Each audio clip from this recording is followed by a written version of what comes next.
yerleştiren, sonsuz rahmetin, engin merhametin menbaı, biricik kaynağı, merhametliler merhametlisi Rabbimize hamdü senalar olsun. Hazreti Adem'den Hazreti İbrahim'e, Hazreti Musa'dan Hazreti İsa'ya, bütün rahmet elçilerine ve biz seni ancak alemlere rahmet olarak gönderdik hitabının büyük muhatabı, efendiler efendisine, sevgililer sevgilisine selam olsun. Salatü selam onun mutahhar, muazzez ehli beytine, ashabına olsun. Allah'ın selamı, rahmeti, bereketi, afiyeti üzerinize olsun. Esselamu aleyküm ve rahmetullah.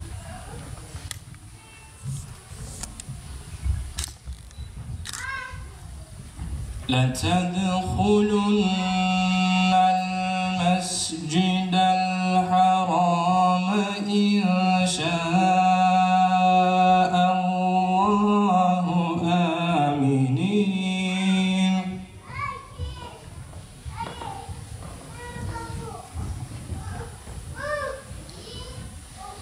إِنْ شَاءَ اللَّهُ آمِنِينَ محلقين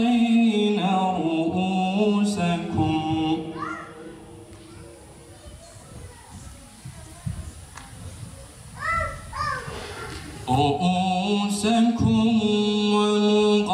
ومقصرين لا تخافون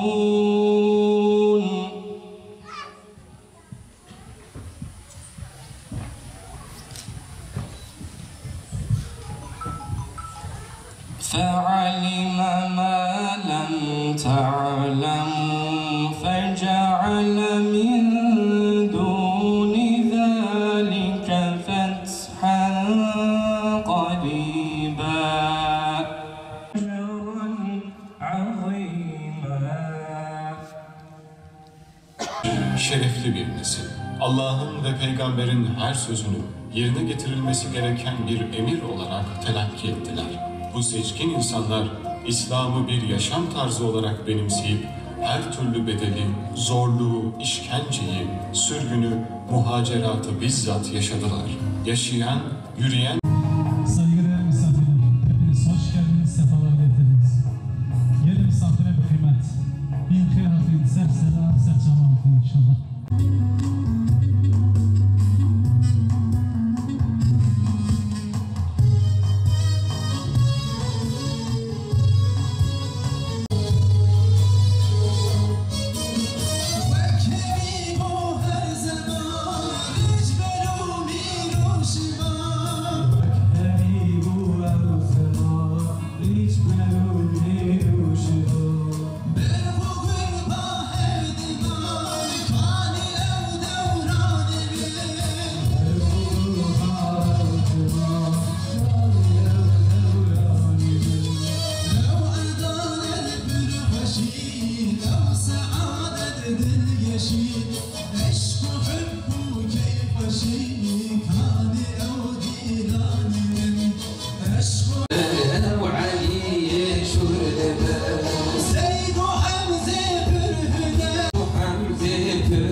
İsimler önemli değil, tarih kişileri yazmaz, kişilikleri yazar, kişilikleri.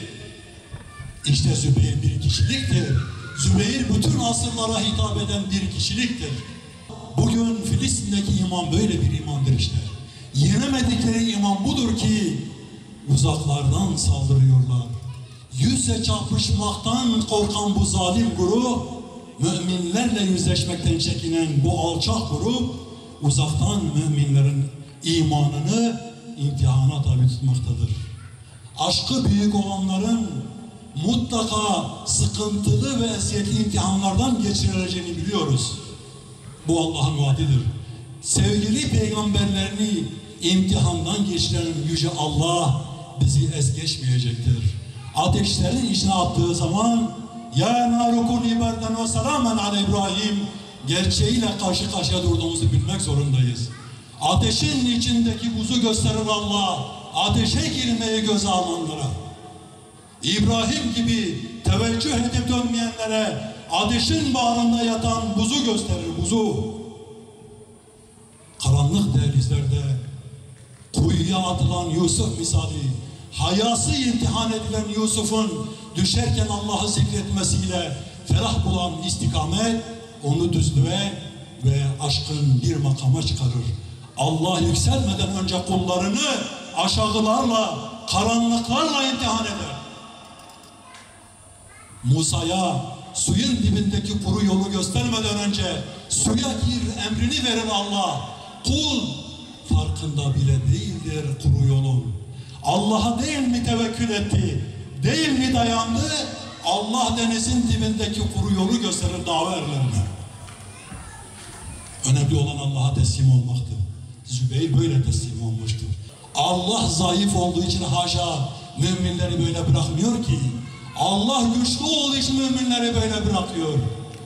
Yalancılarla sadıklar ayrılsın diye. Dünyevi hesap yapanlarla uhrevi hesap yapanlar ayrılsın diye. Allah kulunun imanını görmek isteyecektir. Can mı? Neye üzülüyorsunuz canın sahibi Allah değil mi? Allah Resulü'nün güzide ve sevgili kardeşidir, dostudur. Yanından ayırmaz. Onun kişiliğini oluşturmak için, geleceğe miras bırakmak için yanından ayrılmaz. Her savaşta vardır. Ve Yahudiler tarih boyunca zillete bürünmüş olan bu kirli canavar zihniyetler, bu kirli ruha sahip varlıklar Müslümanların acizliğini, zayıflığını hep çıkar amaçlı kullanmak istemişlerdir. Onlar bizim zaaflarımızı kendi gelecekleri için mazeret kabul ederler. İşte bugün Ebu Ubeydeleri besleyen cihatın arkasında bu annelerin ruhu vardır. Zübeyirleri yetiştiren cihat ruhunun arkasında Allah'a teslimiyetin en güzel örneğini sergileyen bu güzide annelerimiz vardır. Tufan gibi geçiyor, kılıcında samyeli. Bulursa katilleri, kurtuluşları yok. Nebi'yi katletmişler, yüreği öfkeseli. Gelince Resulullah öldürüldü haberi, Zübeyir durmaz yerinde, caniler gelsin beri. Dur, peygamber sağ imiş, gördün elhamdülillah. Yoksa iz kalmayacaktı müşriklerden hiç geri. Evet, İslam'da ilk kez kılıç kuşanan sendin. Kafirlerin korkusu, müminlere şefkattin. Bedir, Uhud, Hendek'te, sayısız gazvelerde Hayber'in kahramanı Ali ile beraberdin. Hak Nebi'nin daveti geldi Ebu Bekir'den.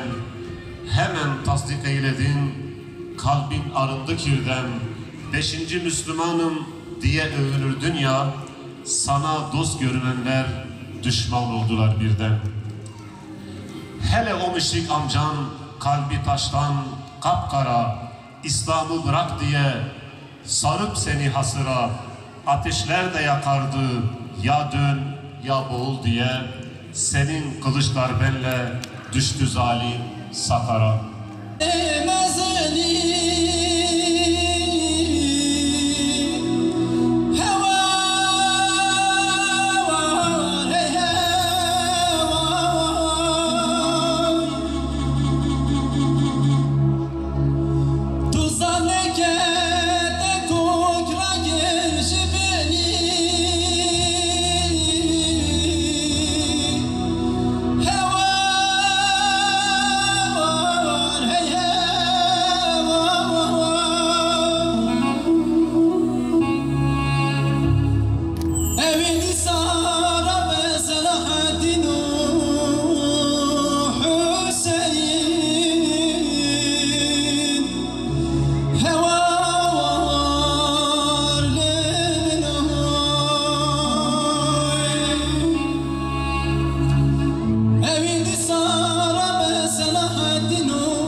Yönlerini yitirenlere yön gösteren yolumuzun yıldızları olan sahabiler misali Müslümanca yaşamayı cümlemize nasip ve müyesser eyle Allah'ım. Ya Rabbel Alemin, Hazreti Ebubekir'in doğruluk ve sadakatini, Hazreti Ömer'in kuvvet, güç ve adaletini, Hazreti Osman'ın haya ve edebini, Hazreti Ali'nin ilim, cesaret ve mücadelesini, Ümmü Eymen'in rahmet ve merhametini, Hazreti Hatice'nin fedakarlık ve vefakarlığını ve Hazreti Zübeyir bin Avvam'ın ihlas ve dostluk ahlakını senden istiyoruz. Lütfu kereminle ihsan eyle Allah'ım. Ya Erhamer Rahimin, bizleri kutbu davasında Resulün Hazreti Muhammed'e iman eden, onunla birlikte mücadele eden, hayır ve iyilik yapmada öncü, ashab-ı kiramı seven, onlara değer veren ve onların yolunda yürüyen müminlerden eyle.